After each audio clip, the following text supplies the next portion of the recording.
Welcome back to Houston Life. A determined group of local high school students and their coach, Carrie Yanashanis, they are all gearing up for an extraordinary adventure. Absolutely. In August, they will swim the Catalina Channel. It's one of the world's most challenging open water swims. It's a 20-mile route. It'll be cold, it'll be dark and unpredictable, but they say they are training for any obstacle, and we are going to talk about this. Welcome to Houston Life, everyone. Thanks for having us. Okay, so let's start with everyone because I want to make sure we get it right. So it's Luca and Serpi. Okay, this is the relay team, y'all. This is Matthew Parker, Emily Parker, and we have Nate's son and Natalie's son, right? Okay, so two sets of siblings and a mom and son. Yep. Yeah. Very cool. Okay, now let's talk about it because you're coaching them. You have done an open water swim in the Catalina Channel before. Yes, I have. So I'm it's called an ultra distance marathon swimmer, and I did a few years ago the Catalina Channel, which is Catalina Island to mainland California, about 20 miles. And we're not kidding when we say it is freezing. cold, dark, unpredictable waters. I mean, this is truly a challenge. And for y'all, I mean, Luca, we'll start with you. How do you train for something like this? Because when you swim in a swimming pool, I can imagine it's a little bit different than swimming in a very tumultuous ocean. Yeah, well, we started training off in December. So we were swimming lakes around Houston, trying to get the cold water training built up. And once we had that sort of achieved, once it hit around spring when the temperature started to warm, we started to focus on more distance rather than cold water training. So we started swimming farther and farther, trying to achieve how much we would be swimming in in an hour in the actual swim itself. Okay, I want to know whose idea was it and who convinced who.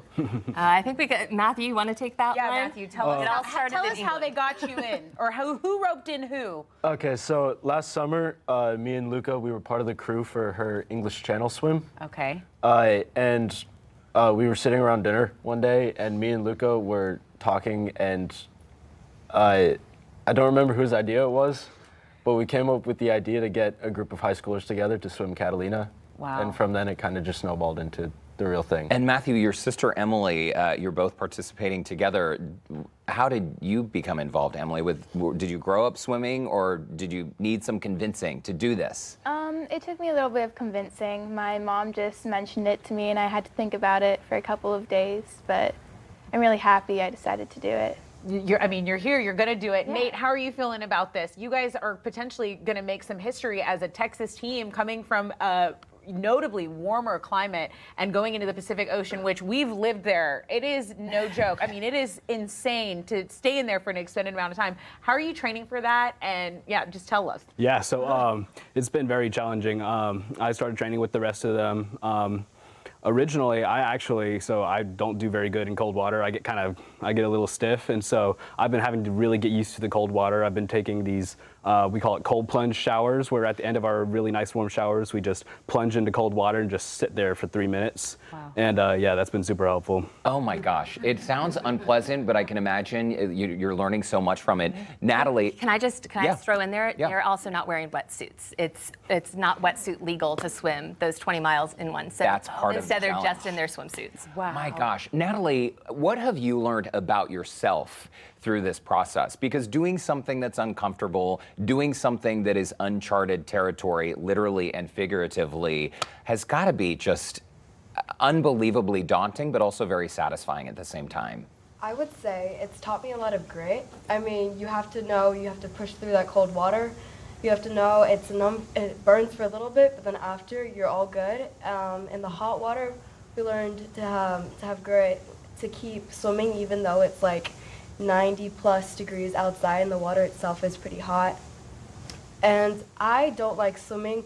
I mean, I don't like being on boats, so being on a boat for like 11 to 14 hours has been definitely a struggle I faced. Yeah. Carrie, Wow. They sound locked in. You're doing a tremendous job coaching them. Thank you. It's a year anniversary from when you did the English Channel. Yes, this week is my channelversary, which is 1 year since I swam the English Channel, and that was my third channel of the Triple Crown. So I'm one of, I guess, a couple hundred swimmers in the world that have their Triple Crown open water swimming. Wow, and because you have done this yourself, Carrie, this is something that you clearly are passionate about. You want to pass on this tradition because you know what it's done for you personally. No, and that's such a good point. So the open water swim community, we are a small but mighty group, and one of the most important values of our sport is to pass it on to the younger generation and to train them up, because this isn't something where you can just jump into a pool. Right. You have to, I mean, you want to have safety support, paddleboard support.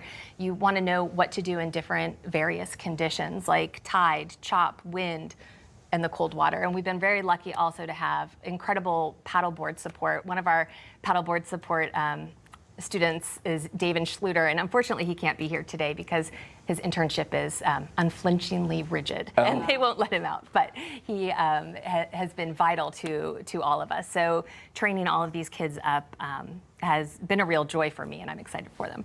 Well, Luca, we could chat about everything y'all are doing all day, but real quick, you are actually swimming for charity. You want to talk a little bit about the charity you're trying to raise money for? Sure. I was invited to swim a English Channel relay in 3 weeks from England to France. It's 21 miles.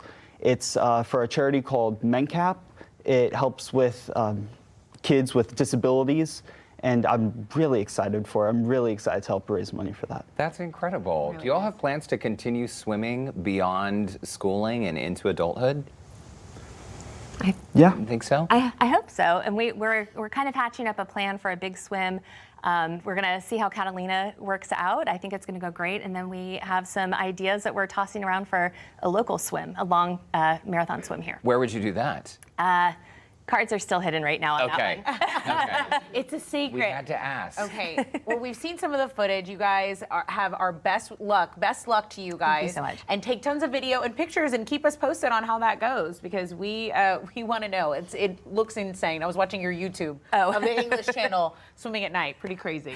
Carrie, Luca, Matthew, Emily, Nate, Natalie, thank you so much for stopping by Houston Live. Thank you so much. It's been a real pleasure. And good luck. It's going to be great. Swimming in the dark, too, with the bioluminescence and the cold water.